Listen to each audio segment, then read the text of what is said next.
But for me, what I understand about alcohol is you have to be ready to give it up. Like I had the water at my feet at rugby league, but I still chose to drink because I wasn't ready. I didn't understand the chaos or the damage I was causing. I thought the only people I'd ever love and cherish as much as I do myself was my mum, my sisters, my dad, and all of a sudden you meet someone that you love, and then my son's born. It's like, oh wow, this is what it's about.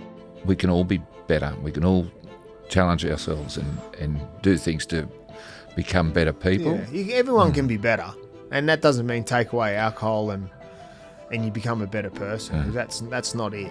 It's about understanding and lending your hand to someone, or your ear, even an eye, just to say, like, I get ya. Todd Carney, welcome to Chiming In. Thank you, mate. It's a pleasure to be on here. I'm looking forward to it, mate. It's obviously we've known each other for a long time, Chimes, and you've probably known the scallywag, the young Todd, the old Todd, the different Todd. So it's good. I'm looking forward to having a chat with you. Well, I never managed it, but I looked after the great Jake Friend. Yes. And we used to run into each other at the police station a lot, didn't we? Yeah, we did. Going for bail. That was good times with Friendy. Obviously, we lived together for probably the breakout season for both of us, 2010. Obviously, Friendy won a grand final and stuff. But, yeah, Friendy was a great part of my life, and we're still great friends today. Yeah. And I think if we look back on that time, it was two blokes living together that had a dream of playing rugby league, and that was what they wanted to do. Yeah. What come with it, we probably weren't ready for. Yeah. But it was a cool part of our life, that's for sure. Been a journey. You look really well, mate, and the times when I see you enjoy your company, what's turned your life around? Is it the fact that you've been sober for 2 years now? Yeah, 2 and a bit years now. But I guess the word being sober is obviously a message, but just taking away alcohol doesn't change my appearance, doesn't change how I wake up every day, how I go to bed every day, what I do daily. Being sober is obviously the message and what people want to hear, but it's difficult. Life's difficult still. Life being normal is difficult, let alone having an issue with alcohol. I can probably sit here and say that I've sort of come to the fact that I was an alcoholic, and people think alcoholic is someone that drinks daily, and it's about someone that can't handle their alcohol. So what comes with being sober for me is I have a routine. I have things that I have to tick off. I have shit days. I still struggle with the terms of coming with to not drink.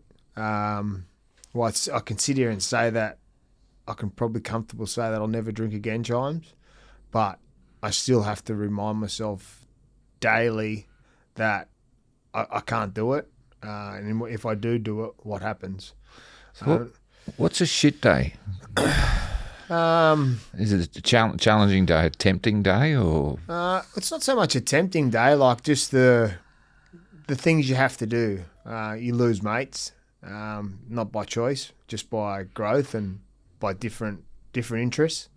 So that's a challenging day. I guess doing things that you used to do that you thought were fun, but still going to do them because your mates still do it, or people that you hang out, or you've got to go to an event or a function where there's alcohol. So you have to challenge yourself. You have to work it out. Like I went to Vegas at the start of the year. It was a massive challenge for me. I prepared myself. I rang my counsellor. I had tools in place, but it's challenging. I thought I was equipped for it. I got through it, but for me, it was like I had to challenge myself every day. I was over there playing footy, so it wasn't the highest level of footy. It was a bit of fun, but it put me in an uncomfortable position that I had to really sit and reset every time I got up or had to go places because, as you know, in Vegas is the pokies, the alcohol and stuff like that, the bright lights. But a shit day for me, is if I'm stressed or if I've got a lot going on. Obviously, I've got a young family, then obviously juggling work. My missus works away sometimes. Just daily stresses like everyone has, Chimes, but for me, I've got to have my routine in between that. So I do daily readings about alcohol and stuff, something that I learn in rehab. I've got books that I read around understanding alcohol. And then obviously going to appointments, seeing my psychologist, counsellor, AA, which I don't do as much as I used to, just because I'm comfortable with where I'm at. But it's just a daily thing to say that you've got to get through the day sober. Yeah. And it's obviously been a long time now, but I drank a lot longer than 2.5 years, so I know how quick it could jump back up. And for me, I understand what I lose if I drink again. Mate, redemption stories are the best stories. I love them. Having been sober for 2.5 years, you not me, it's not something you preach to people. You know, you shouldn't drink or you're going too hard. How do you process and manage your role amongst your friends? Well, that's the thing. I don't talk about it. I don't look down on them. I don't look up to them. It's their journey. My journey was my journey. And their journey's theirs. If they want to drink alcohol, they can drink it, and probably a percentage of my mates can drink. Some can't, but they have to deal with that themselves. I'm there for a sounding board. If they want to ring me at 3 a.m, they're struggling, I'll jump in the car and go help them. That's what kind of mate I am. But for me, what I understand about alcohol is you have to be ready to give it up. Like I had millions of dollar contract, Chimes, as you'd know. Like I had the water at my feet at rugby league, but I still chose to drink because I wasn't ready. I didn't understand the chaos or the damage I was causing. And people might say, oh, well, how don't you see it when it's on the back page of the paper? When you're blinded by your own mind and your thoughts and how you think you are, you can do anything. The mind's powerful. But until take away rugby league, which I love, and I played rugby league because I was good at it and because I love playing it, not what to come with it, the money, the fame, the publicity. That was part of it, I believe. But I still play. I played a game this year because I love it. I love being around it. But when you lose your family, your kid to alcohol, it makes you realise real quick that you either got to change something or leave their life permanently. So the vast majority of Australians drink. It's part of our culture. What would you say to someone who might be struggling with alcohol or listening to this and thinking, geez, maybe I'm drinking too much, maybe I need some help? Is there a message you can Give send? me a call. Yeah. Reach out to me, because that's one thing I like doing is I like talking to people that struggle. Because one thing it does for me, it keeps me in control of where I'm at. But I know there's people that struggle. People enjoy it when you're doing it. Like, you could go for a beer now, Chimes, and I'll have the best day with you. But it's how I feel tomorrow, the ramifications that might have on me. So people do it, and as you say, yes, it is the Australian way.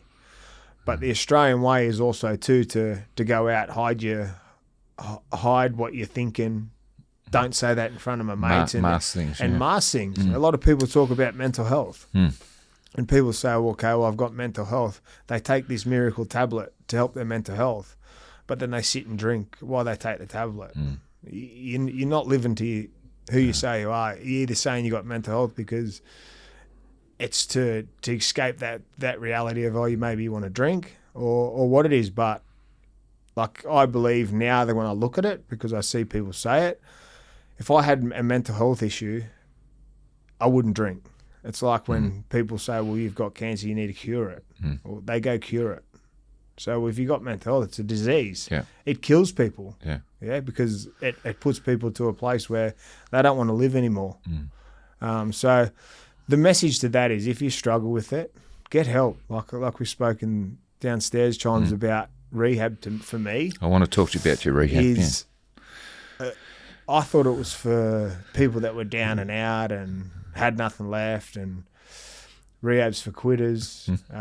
If I went to rehab when I was playing, the thing I was scared about was what was going to be on the back page of the paper. Not going to rehab. That you checked yourself into a facility. Checked yourself into a facility, and the vultures of the game, which I understand what they wrote about me. I'm happy to say that it was probably warranted because of things I've done. But when players go to rehab for mental health and stuff, and they want to, you go to rehab for privacy. There's a Privacy Act before you go in there that no one knows who you are, and no one knows that you've been here. So it should be kept that way, but our game seems to find out when players go to rehab. And there's no secrets in rugby. They go to rehab and there's a camera on the way in, and when they leave, the last thing you want, and I've been there, last thing I would have wished on the worst enemy to come out of rehab and their camera follow me home, because the drive home from Gympie for me was tough because I had my partner in the car asking me, am I okay to come home? And then you go home to all these different rules and challenges that because when you're in rehab for my 29 days, I was comfortable. I found a place, I found a comfort in there. I trained my backside off. I had a group of people that I hung around that while you're in there, you respect and you trust and you open up to, and then all of a sudden you got to come out to this big bad world. So what was the trigger? What was the defining moment for you where you said, I need to get some help? And do you think most people hit that maybe rock bottom or light bulb moment? They say, I got to go and do something. Yeah, it probably come for a while, Chimes. Like obviously the build up of what happened when I was playing was obviously I was getting sick of that. Probably should have done it many years ago, but I didn't because like I said, I wasn't ready. But when I had my son, when I met my wife now, things for me changed because I had people that cared about me more than my mum and sisters, I guess. Yeah, life changes. Yeah. I thought the only people I'd ever love and cherish as much as I do myself was my mum, my sisters, my dad, and all of a sudden you meet someone that you love, and then my son's born. It's like, oh wow, this is what it's about. Like my values changed, and when when my son didn't decide to leave, but when my partner said enough was enough, and she couldn't be around me, so we split for a while, and for about 6 months I thought I was okay, and just I was the best dad when I had my boy, and when I didn't, I was living recklessly, not in the back page of the paper, not getting in any trouble, not harming anyone, but like I said, like I was masking it when I was with people, environments. I was okay, but when I was sitting at home on my own, trying to function about what's next, all I could think about was when I'm getting my boy back, are we going to get back together? And when I didn't have those thoughts, I was out partying or just going to the pub with blokes just to have a beer. And was it daily? Were you drinking regularly? No, it wasn't daily. It's never been daily for me. I've never had it in the house. Yeah, just and there was this one time that I went for a beer with blokes from work. They went home. I went home. On the way home, stopped at the bottle. I got stuff to cook for dinner and just drank. And that next morning I woke up, and I usually brush my teeth in the shower. And for this one morning I got in the shower, and because I must have been drunk when I went to bed, I must have brushed my teeth instead of having a shower just at the sink, and I left my toothbrush there. So I had to get out, and I physically couldn't look at myself in the mirror. Oh. So I went and sat on the end of my bed and rang Susie. Yeah. At the time, obviously we weren't together. Rang Susie, rang my sister, and just said, I'm not going to work today. I need to Good on you. To find help, and I need to do it today. I need to go today. Obviously you can't just click your fingers and go to rehab. So at the time I said we were split up. So Susie, I went and stayed at her house with my son, and I had 10 days, I think it was, before I could check in. So that's a detox. So I had to ring. No, because I rang around all these different places. And how'd you find Gympie? Well, it come about. Media wouldn't find you in Gympie. Nah, it's probably saved my life going to Gympie, because I was looking at North Shore, I was looking at Byron, I was looking at Thailand, things like that, and people that knew who I was, like I'm pretty tough. I can handle most things. So they just said go into places like those places you spoke about. You use it as a holiday. You'll get freedom there. And they mentioned that Gympie was probably the best one for me. So we worked away to get in there. It was in a private section for the first 29 days. So what's it like day one in rehab? Well, like I said, day one for me was the dreaded drive from Gold Coast to Gympie, a couple of hours. I got there quite early, so I went for breakfast. Did you drive on your own? Nah, my wife now, Susie, drove me. Good, yeah. So that was a challenge in itself because the fear in her was, obviously she still loved me, but there was a boy at home waiting for me when I got out. Hopefully that would be the best version to come out. So that was hard talking about that. So we went and had breakfast at the Gympie Shopping Centre. Had me bag packed, and anywhere I go, I always pack too much stuff. So I've packed me big bag, and I didn't know what I was allowed or wasn't. So I've gone in there. They drug test you, check your bags if you've got anything that they won't take. So like chargers, shavers, and things like that. So done all that, and then I thought I was going to be able to go out and say goodbye. Door was shut. You didn't get to say goodbye to Susie? Nah. And then I didn't so I walk in, get put in my room. No phone? No phone. Yeah. No. So for the first 2 weeks, not allowed any phone calls. No contact to anyone outside, only the people in there, or if you leave to go to a meeting. So yeah, you're in your room, check in, go to your room, unpack your bag, get everything set up, and then you're meant to detox. So I detoxed before, so they give you some medication to relax and chill out for the first few days, and then you start going into groups and therapy and sessions. Met a guy on the couch the first night. He was zonked out on Valium because he hadn't detoxed, and then he come to the next day that he realised who I was, and he had a bit of a chuckle. He had a chuckle and I had a moment because we were laying on the couches watching the footy, Sunday afternoon footy. I remember it, and I just started feeling a tear go down my eye, and I was like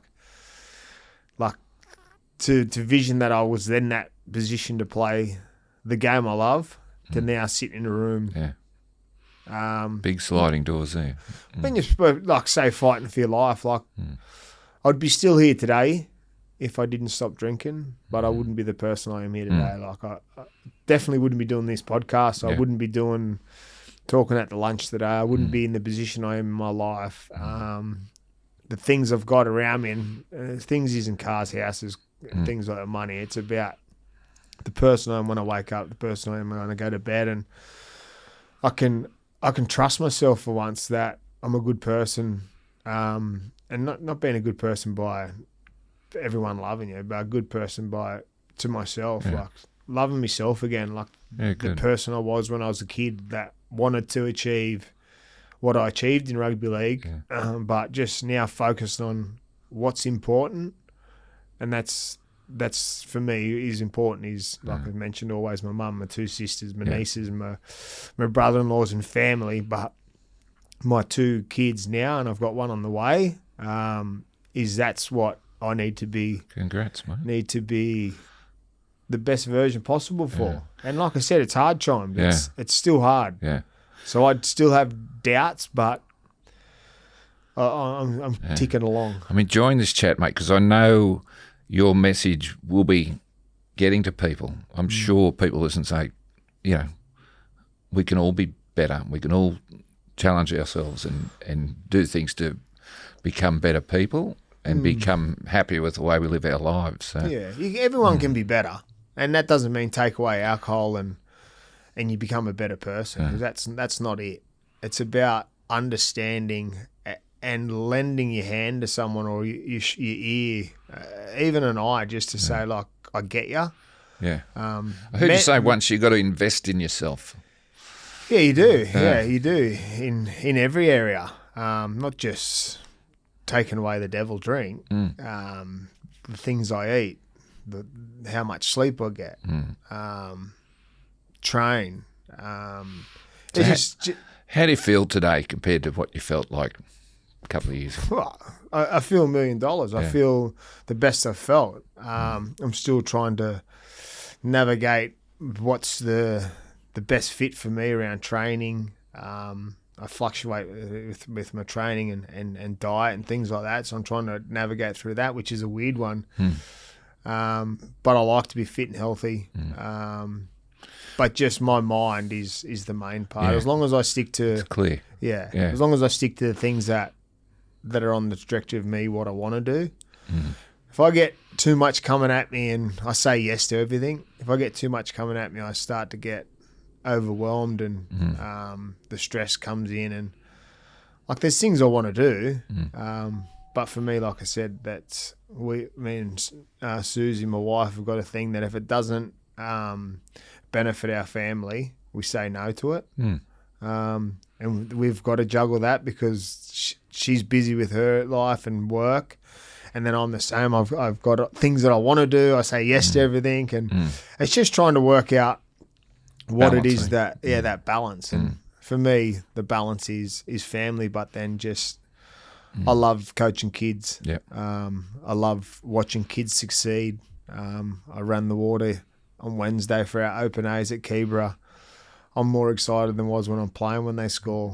Because when a plan comes to fruition. Fruition, it's exciting because I know how hard it is to make it. I took it probably for granted in parts, which why I didn't probably.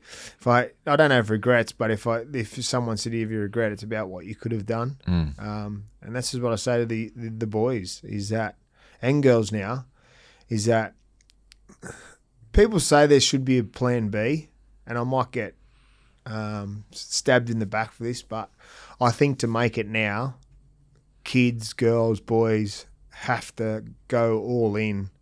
There's no plan B anymore because there's too many good kids out there that want to make it. I think if you give yourself the opportunity to make it and you go all in until a certain age, then you have your plan B, because I know in life that you don't have to always have a plan B to succeed. There's things that will come up. I think you got to be honest with yourself too. I mean, if you haven't got the talent or the ability, but you've got the passion, you may need a plan B because there's a good chance you're not going to get there no matter how. Yeah, well, as you know, Chimes, you see you've got a better eye than most people for rugby league players, and there's some special kids out there. There's so many special ones, but there's some special ones that don't get through that next part. And that's the thing. I didn't go through the school system. I was lucky enough to leave it in year 11. So I didn't go through this phase of wanting to play for Queensland or New South Wales or making Australian schoolboys. I didn't have that dream because I sort of got thrusted into it. You got a rails run there. Yeah, so I went up the rails. I had the Bradbury run, they say. But it's sort of like... You earned it, but you had the talent, Yeah, but like I look at kids now that I coach at Canberra, they're way better than I was when I was 16. Just the athletes they are, the way they look, they're physically ready, but it's... The thing with the NRL at the moment, it's got better and better and better. That what happens in New South Wales Cup and Queensland Cup isn't replicating in when you go to NRL. It's that jump there is way further than what it used to be. Because I believe when I was coming through at Canberra in reserve grade, they were all full time.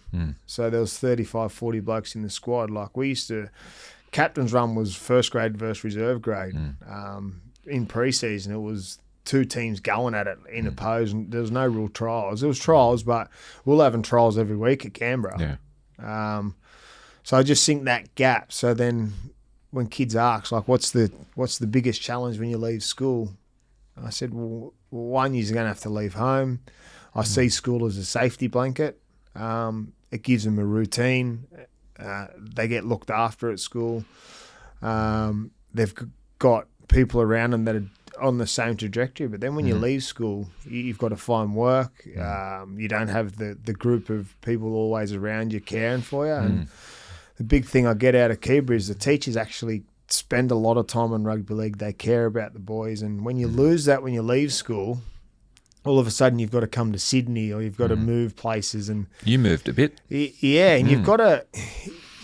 It's not just rugby league anymore. You've got to navigate through life, becoming a man or going into different environments. Like it's hard. It's challenging for older people to leave clubs. Imagine an 18-year-old kid fresh out of school. You never say the world at their feet because there's a long way to go, but you've got to make some choices. And one bad choice can then put you behind, or a good choice can, So that's one thing I always say to kids, be sure of where you're going. Have the NRL had anything to do with you in recent times about inviting you to talk to some of these kids or schools, or partner with you to help share your story, which might help them? Yeah, so me and Mick Pearcey went to the NRL rookie camp at the start of the year. Good. Paul Heppenstall has been great. I spoke to Manly this year with Pearcey, went to the Broncos. But not so much. Like, it's sort of, I do stuff at the Titans now, chimes with their pathways. You have a cracking story to share, but don't you? Yeah. I've got a story to share because, like I said before, I played rugby league because I was good at it. Yeah. Played in grand finals, played for your state, played for your country, Dalian Player of the Year. Yeah, so there's a lot that I can take away from it, but I know what it feels like to be taken away from you, but also know what it's like. You got to work hard, and that's one thing I say. If you definitely want to make it, especially the young halves, like, I can give you the tools to pass better, kick better, but if you don't go practice on your own. Like, I tell a story. Me and Jared Croker, when he was a young kid, I used to pick him up. I'd only just got my licence when I was at Canberra. I used to pick him up at 4 o'clock in the afternoon, and I'd have his mum and dad, or my mum and dad, messaging me at 11 o'clock at night. Where are you at? Yeah. We were still at the workers' arena kicking the footy around, goal kicking, bombs, forcing backs. Then I'd take him to Macca's on the way home, drop him home at 11 o'clock. He'd be up at next morning. I'd be up at 6 o'clock the next morning to drive back to Canberra. And that's what I think it takes. Like, and on our podcast, we talk to halves about why they're so different. Tell us about your podcast too, mate. You're doing a podcast with Mitch Pearce called Sixes and Sevens. Yeah, so we just try and tap into halves and try so you talk specialise on halfback play. Yeah, so we don't really talk about their footy, where they come from. It's more about the intricacies of why they do things, why they're good at it. Yeah. We spoke to Adam Reynolds. He just said, like, a kid coming from Redfern, you kick the ball in the streets and stuff like that. I don't think kids work as hard as their game as maybe it used to be. Some kids used to sleep with the footy, didn't they? Yeah. I used to take mine everywhere. Yeah. It's one of those things. Like, I was taught that at a young age. If you when you go into a camp or somewhere, always have a football with you because it looks like you're interested with the game. And that was from my dad. He pretty much glued it to me. Yeah. But it's sort of like one of those things. There's different ways to do it. But I think for me, my message to all of them is that you just got to focus on the goal ahead. You'll have setbacks. Everyone has setbacks. And that's life, but there's setbacks in life. You don't have a setback because you're a rugby league player. So you and Pearcey also want to give back via a foundation that you've set up. Just tell us a little bit about your foundation. Yeah, so it's called Reboot Your Mindset Academy. We started it a bit over a year and a half ago now. Obviously, Pearcey's sober too. Lives in France now with his wife and his kid on the way. We started it up, so we've got a psychologist and mindset coach that's built the program. We delivered a program in Cronulla the end of last year. Pearcey's dad come along, Wayne, had a look at it. Fast forward the tape. We've now got it set up as a non-for-profit charity. We've got a board. So we're looking to go into schools for youth, detention centres, people released from prison, mining sectors, anywhere really, just to try and... So the big part of mine and Pearcey's part of this thing is we tell stories about our life and we share a message and then we put science behind it and people that are equipped to deliver a program. So we're going to be online. We're going to have ambassadors obviously sharing their story about, because we're not the only two that have sort of lived a different life. And it's just about, for young kids, they won't even know who we are. So we've got a video to show of us playing and then talking about our journeys together. But then having it real. So it's called Refocus, Engage, Build, Overcome, Optimise and Thrive. So it's the type of thing that could save lives, could help keep kids up. Well, it's like I said, it's a choice, Chimes, isn't it? Like that's one thing I say is you've got to make a choice to want to know to change or how to change. It's one of those things like, is it life-saving? I don't know. Will it change? Yeah, it's life-changing. I think that's the best part about delivering a message about the rights and wrongs of the things, the highs and lows of anything, is that some people look at these things and go, oh, fuck, he's talking shit, who cares?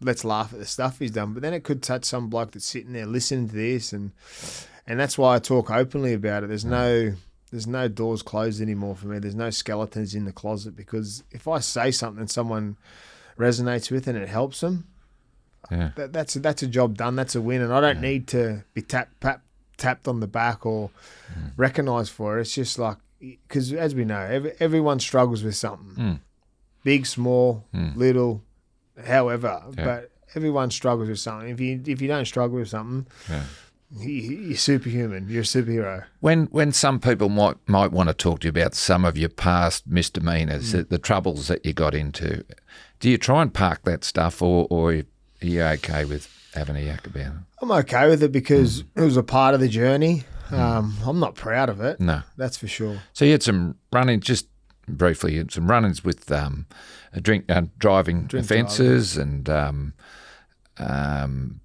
famous bubbler. Yeah. Just on the bubbler, that photograph was taken in a toilet. I guess nowadays with social media, speaking from a player's perspective, there's no real safety anywhere now for players in public. You've got to be mindful in the environments. Obviously, you shouldn't be doing the things I was doing. But it's like, if that happens today, I reckon the bloke that took the photo, which I didn't know at the time because I didn't really know when the photo had happened, would be charged. The game or the people around it would be smart enough to go charge the person, because then it takes the pressure off the person. Like if I went into a bloke's toilet now and took a photo of a person, like an unknown person I know, they could go charge me and I'd be in lots of trouble.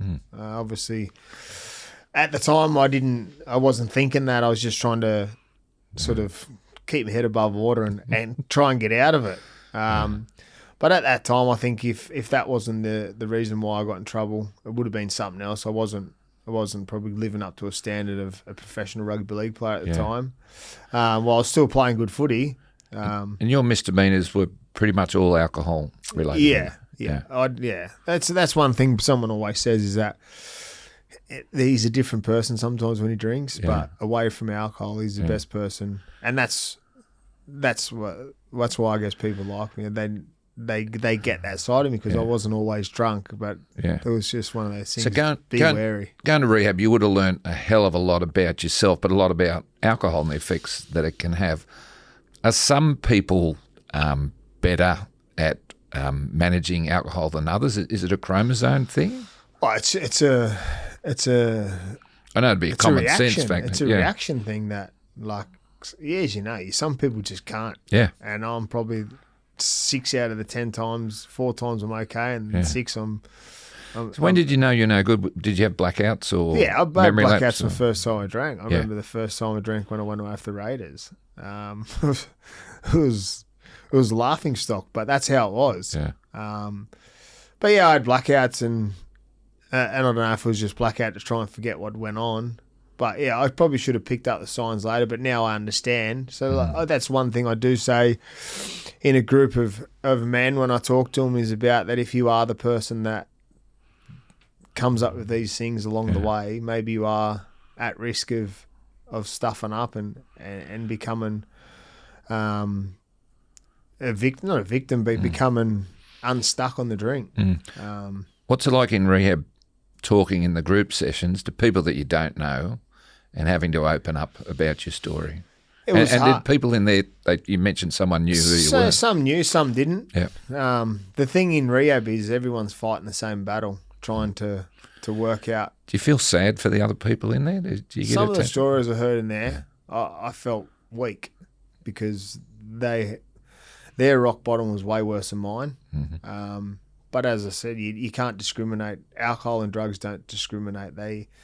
they'll attack you any way they want, and mine was how it was, and I had to work out, because I knew that if rehab didn't work, there's a slippery slope for me.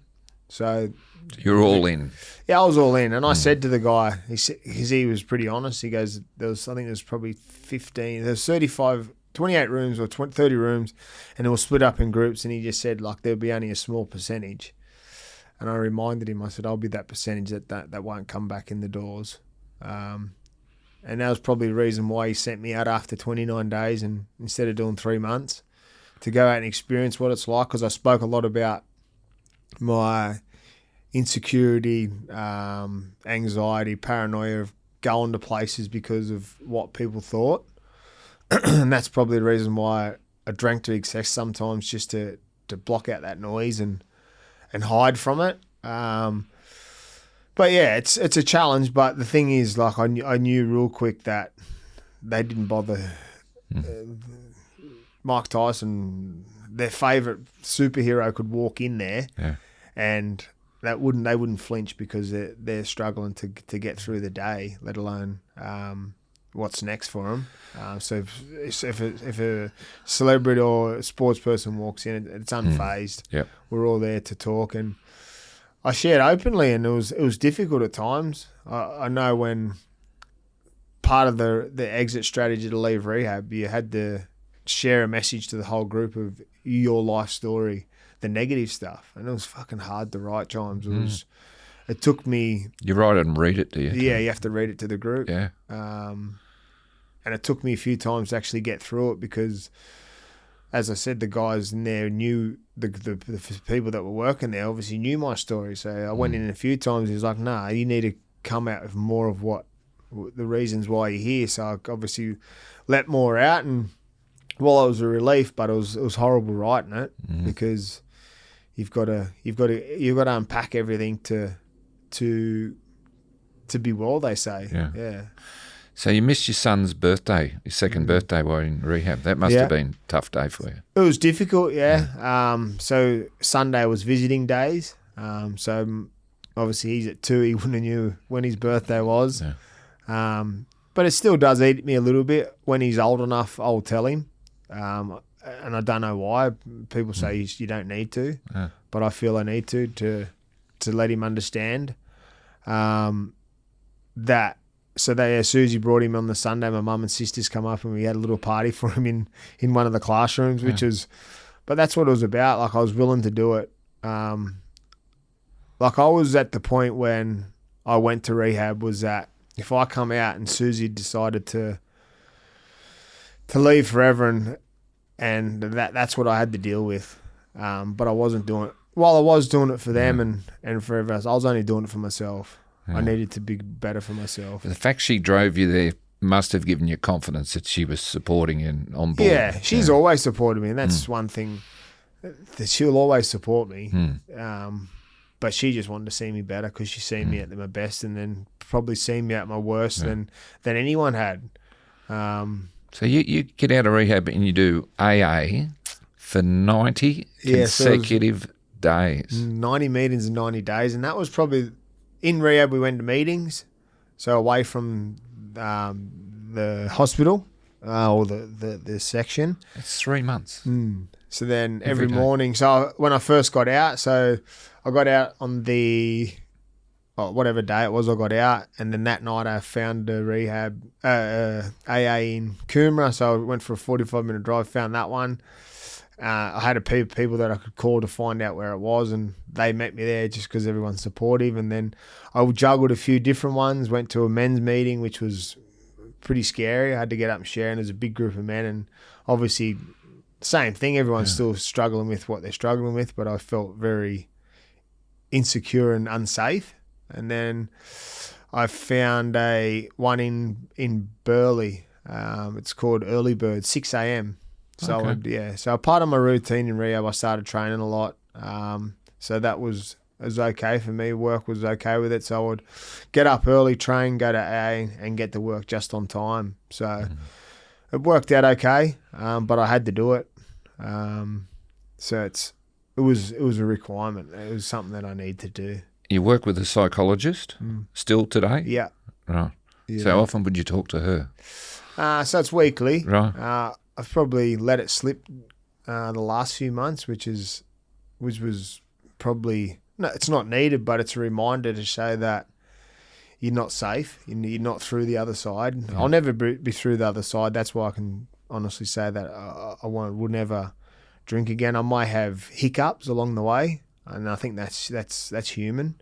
But I'll never be a regular drinker where like I used to be. Yeah. Like I've got my fingers, toes crossed that I'll never fall upon the obstacle. But you've got to look at reality too. So I talked to her about everything. She obviously is passionate about me continuing to get better because, like with our program Reboot, she does some drug and alcohol stuff with us. So we don't be a facilitator, but we share our story. And she obviously knows she's been around the game for a long time and she's helped a lot of people. And she knows that if my message will help other people. So the more knowledge I get around it, the better it is for whoever I talk to about it. But yeah, it's a battle. Yeah, so we're going to a fundraiser today for Family of League, and you give up your time for a lot of that stuff, which is fantastic. Being in a big room, 350 people, mostly men on the drink, having a beer, is that tough for you? Nah. Right. Nah, that's the easy part. That's the easy one because I'm there. Obviously, I'm going to talk today, but I'm there with people that obviously know who I am. So it's easy because, and I actually watch the room and I pick people out what it'd be like me. And you go to a lot of functions these days and younger blokes, older blokes all on the beers and then whatever else. And you can see it. You can see it from a mile away. You can see it coming. So the hard part is when you're on your own. I talk about it in a podcast before is that I drove past Bottle sometimes or drive past the pub and it's that little monkey that used to be on my shoulder when I was drinking just to go mad would go, imagine what it'd be like to drive in there or things like that. See if it's different this time.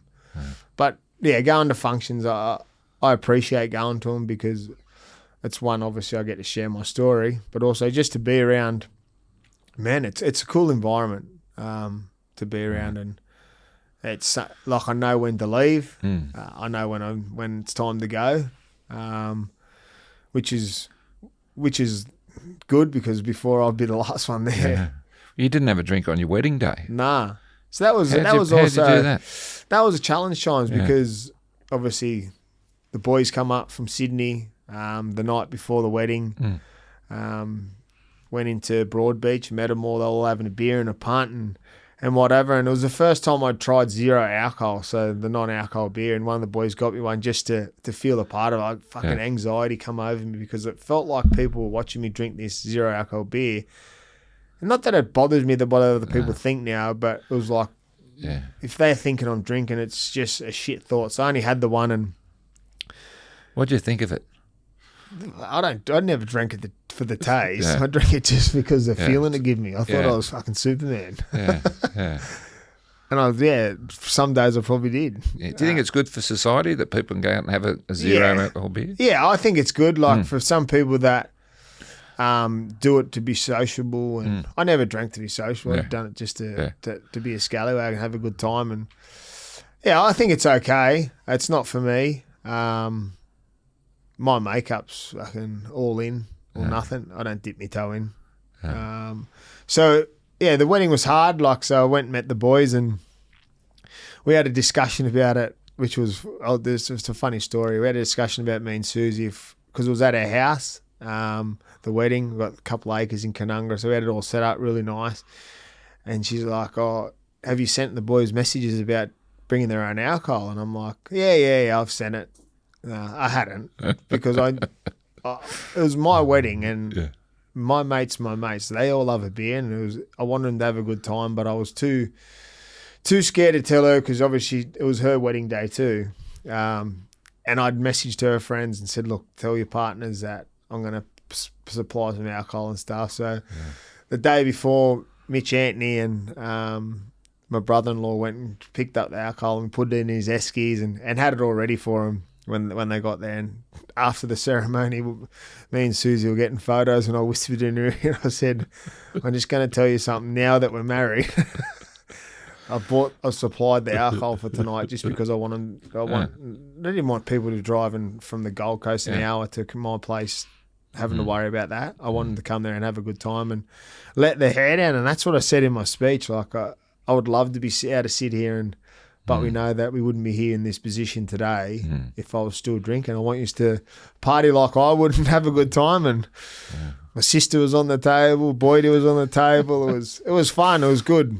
So it was good to wake up the next morning knowing that I got through it, because same thing, I had to prepare for it. I had to have my tools in place to if the thought come over my head, but luckily it didn't. I know the night before in Broadbeach, by 9 o'clock, the boys were starting to well on their way, and I backdoored it. A guy on the Gold Coast Queensland Luxury Cars gave me a Lamborghini. So I parked it out front. So they seen me leave and heard me leave. I got a few messages. Where'd you go? Yeah. I went to Macca's and treated myself. Went and sat down at Macca's down the road. I got a double cheeseburger and a McFlurry. Ate that, and then I drove. So my house from from Broadbeach is, say, 45. Yeah. There's 2 Macca's along. I stopped and had another meal. Got home and jumped into bed with my son and woke up, and Mum and my son were at home. So I woke up the next morning, went for breakfast with Mum and my little fella, and it was good. So it was all worth it. You must have confidence in yourself if you can go to your night before your wedding with your mates. And well, that's the easy part, isn't it? Because they understand. Like, while they probably miss having a beer with me chimes, I know when I got out of rehab or before, I rang a couple of them and just said what was happening. And the ones that you need, like, obviously the same thing that we laughed about at rehabs for quitters and stuff like that, and they're like, oh, you'll have a beer again. And then you've got some, like, I know Boydie said to me, he goes, like, I love you, but I'll never have a beer with you again now that you're doing this. Like, even if you decided to, like, just because he goes, like, you've admitted you've got a problem with it. Yeah. So yeah, it was hard, but you got to do things to. Yeah, some things are hard. Would have you been a much better player if you'd never drunk? This is a question we always talk about. Me and Piercy talk about it heaps. Yeah. Yeah, 100%. Like I said, and you're downstairs, very similar, aren't you? So, I mean, you both had problems with alcohol. I think the way I played too, but was the way I drank. I was in parts. I seen things differently. I reacted to things differently. So maybe mine would have been more of a 7, not a running 6 if I didn't drink. Yeah. But who knows? Like, I definitely wouldn't have got in trouble. That's for sure. I'm too scared to get in trouble if I don't drink. I'm fearful of hurting people, letting people down when I'm not drinking. When I'm there's just this one vision of myself. So yeah, I definitely would have been chimes. Like we said downstairs, I'd probably be still at Canberra coaching, or doing something. I would never have left. I love the club. I love watching them succeed now. I love the success they're having. It's good to see. So it's definitely, the question is yes, I would have been a better player. Piercy, a good backstop for you and you for him if you have some challenges or urges? Yeah, actually we spoke about that because the day Piercy gave up drinking was when he was come to the Gold Coast to visit me on a trip back from France, and we didn't give it we gave it a nudge for a couple of days, and it was a Sunday at Hurricanes on the Gold Coast. We're sitting down having a feed, and he broke down, I broke down, and we were about to go for a beer after, and we didn't, and he hasn't drank since. Yeah, it took me a little bit after, but he was ready at that time. He went first. Yeah. He went first, and did that help you make that decision? Yeah, because I love Piercy. I trust him. He made me probably the player I am. Yeah. Being around him, he welcomed me to the Roosters. Yeah. He's a good fella. We understand each other. Yeah. He's a good dude. Like, and people have their raps and different raps and thoughts on Piercy, but I get him. Yeah. And we've got a connection now that's probably more stronger than we did when we were playing. But yeah, it is. Like we said it, like it would be difficult for one of us, like how would we, and we will never know, hopefully, but it would be hard to continue the same thing, trajectory on the relationship if one was to start drinking. Do you just check in on each other at night time and stuff? Yeah, every day. Oh, well, not every day. So we do our podcast twice a week, but we're always talking about Reboot and the messages. But yeah, we check in. Yeah. He messaged me this morning, said how good it was to see Canberra through the grand finals and games and stuff. And so your boys that you contribute with your coaching skills are in 6 out of 7 grand finals for Canberra.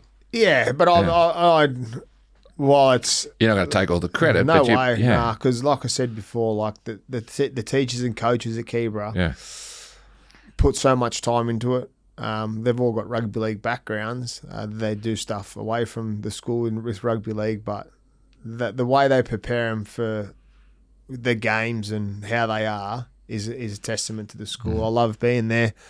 So I just try and put the icing on the top. So I do specialised stuff. For the opens. I oversee their attack, and then just jump in and try and help where I can. But it's for the school in a great position. Yeah, 6 out of 7 teams in grand finals next week.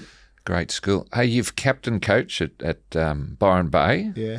That was an experience. It was good, yeah. I was meant to do 3 years, done 6. Yeah. Played 2 months ago, played 1 game this year. I think I helped get you up there. Norm rang, didn't he? Yeah, Norm Black. Yeah, yes, he rang me and said, have you got anyone who might be interested? And I said, give Toddy a ring. Yeah, so then Benny Weber reached out to me. Yeah. That was really good times. I lived in Byron for the first year. Obviously met Susie. But it's been good. I love bush footy. I would continue to, like, if I wasn't busy with commentary and school footy and stuff, I'd be still playing. But I would never play. I probably wouldn't play on the Gold Coast or in another team. So I had to travel to Byron. I was travelling 2 nights a week plus playing on weekends and then trying to juggle signed players. It was, I loved it, but it was the same thing. It wasn't benefiting. Yeah. It wasn't benefit my family, so I had to sort of pull away from it. I'd still play now if I could, if time let me. Any dreams to coach at a higher level? That's at one day maybe. With where I'm at now, I love the stuff at Canberra. I love doing the stuff at the Pathways at Titans. I'd love to be in a system. I would never leave Queensland. As passionate as New South Wales, Queensland's my home now. Where we live, we're set up there. We talk about never leaving. So it's, it would have to be a Queensland team. Hopefully I'll get a little bit more of a role to place at the Titans. I'm so thankful for the club to even, give me the opportunities in Pathways, and that was a big step in the right direction for me to obviously it's not an NRL contract, but there's an NRL logo on top of the contract I had to sign to work there. Had to go through the right places to be accepted. I know the board sat on it, so that was a pleasing thing. So for me, Gold Coast is where it's at, and hopefully I get an opportunity to do more there. As a head coach, probably not. I'd love to be in around the team and similar to what I do at Canberra, putting the icing on top. But just, rugby league will always be a part of it. But a head coach, I don't think. What else has life got in store for you, mate, the next 5 or 10 years? Where do you see yourself tracking? Well, that's that same thing. Chime's trying to develop Reboot so it's in schools. I want to be able to mentor young men myself, so get to a position in my recovery, my understanding of drugs, alcohol, but then just life, be able to mentor kids, just me and them, not having the science behind it, having it my way, so teaching them to navigate through life through my experience. And then family. I've got 2. I've got my boys 4, my stepdaughter's 10, and me and Susie expecting another one now, little boy. Wow. So that's it for me. Like that. Hopefully, maybe I have one more. Who knows if Susie will let me? But just to live the best life possible for them, give them what they need, but also guide them I won't just give it to them. They'll have to earn it. Yeah. My little fella plays soccer. I was going to say, would you like your kids to be rugby league players? I say no. I'm happy for him to do whatever, but I've been taking him to soccer every Saturday morning. Right. This is why I'm flying home tonight. Right. So I'm there tomorrow to take him. Yeah. And Susie's like, you're such a hypocrite. You say you aren't going to yell at him and stuff. And he's only 4. So, like, they play soccer, they play games and stuff. Yeah. And anytime he loses concentration, I'm at him. Yeah. Hey, eyes and ears to the coach. Like I say to the boys when I talk, I want your eyes and ears. And I tell him to do that, shake their hands and stuff. Mm-hmm. So if he does play footy, I'll be like my dad, I reckon. I'll force him to be good. But I don't know. Like I said, Chimes, rugby league's hard to make now, I reckon. While it's always been hard, you've got to actually be serious about it. So obviously he's too young now, but if he was, say, 12 and I could see that he wasn't going to, like if he wanted to do it for fun, but I'll know at an age through his life and my next boy's life if they will be good enough to make it. And if they are, I'll give them the opportunity to do it. But if they're not, I'll be a fair dinkum with them. I think that's one thing. And it's hard because they're not at that age yet, but there's a lot of kids out there that are pushed from their parents to do things and they're just not up to it. No, 100%. And that's okay because who knows what can happen. Yeah. We look at players debuting at 26 and stuff like that. But it's a good message. If you're getting pushed from the other side to do something, that's where I think the wheels fall off and you lose hope. Mate, what about you out in public? As we mentioned, you've had a checkered past and done some stupid things. You've been a bit naughty at times, as we all have. How do you think people misunderstand the type of person you really are? Because obviously I know you, and talking to you today has been so enjoyable to see how such a good bloke you are. How do you cope with people who either heckle or don't know? Or Well, that was the hard part about playing in Byron. I copped it from the players, young kids at the scrum. I had a young half say to me, "You're too old." He got on the outside of me. And that was a bit of a shock. But I guess when I see, like, the younger generation don't really know who I am. The boys at school respect me. Obviously, I've told them about my story when I first went there, so they understand.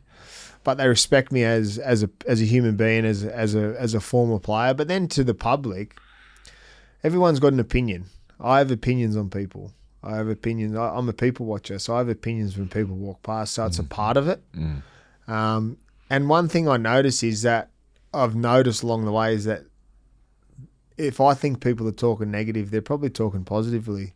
And the ones that do talk negatively, they got the right to. But I guess for me, it's about continuing to just be me. Sometimes the hecklers, the bloke will come up 2 minutes later and ask you for your autograph, or can I be in a photo with you? Yeah. It's people do it just to have a bit of fun too. They don't mean stuff by it. Because you're a bit of an Aussie icon, aren't you? Yeah, well, the bubblers, that's the thing. They still talk about it. I say to some people, like, there was blokes, and I walked over there, was a group of blokes, they were talking about it. And I said, do you want the information? Though I said, I can't, like, it was however long, 10 years ago. I said, you're still talking about it? No, yeah, but that's what you're known for, I guess. So it's sort of like, well, it is what it is. Yeah. But it's not great. But. No. Mate, you handle it well. You handle yourself extremely well. You're not going to count how many beers I have today, are you? No, I'll keep an eye on you, but I'm driving you. I had a little snickle to myself because you were willing to drive, but I said I'll get a car. And that's probably the thing when you said, oh, why'd you get a car? It's just because I feel comfortable knowing that I can leave if I need. Not that I would need to leave today, but I knew that if I had to rely on someone, I would stay around. So I thought I'll get a car, and I had to laugh to myself when you said, oh, I'll just get a lift with you from this morning, which is good. And that's why I say to my mates, like, when me and my brother-in-law go places and he has a beer and I leave and I say, if you need a lift, I'll pick you up. Let the record show I did offer to pick you up, my friend. That's exactly right. Yeah, I appreciate that. But I'll spend today, and I love catching up with Boydie when I'm here, so I'll have dinner with him tonight.